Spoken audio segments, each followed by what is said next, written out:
With the growing aging population, some hospitals around the nation have opened senior emergency departments to cater to the specific needs of the elderly.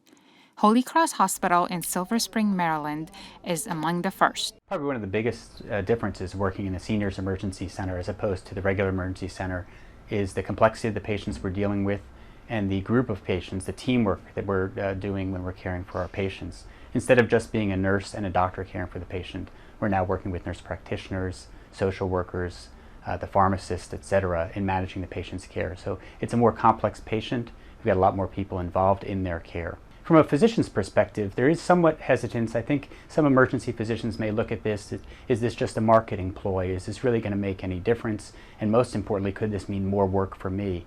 Our experience has really been quite different than that. We are already taking care of these patients. These are not new patients that we're seeing. These are patients we're already caring for. But if we're getting additional resources to help us to give them better care, it's going to make our job a little bit easier.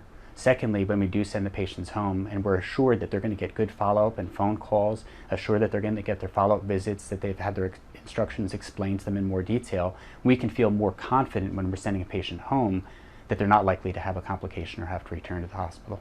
Aside from staffing, the physical environment of the EDs is also different. The walls are painted in warmer colors and the floors are non-slip and non-glare. The stretcher has a 4-inch Tempur-Pedic pressure-reducing mattress, which is much better and more comfortable for the older adult population.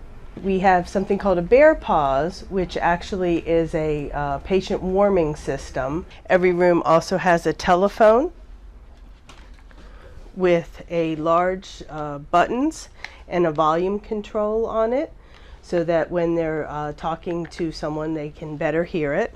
I think there are a number of aspects of senior emergency care that can be implemented at even the smallest hospitals and the hospitals that don't have as many resources as we have here.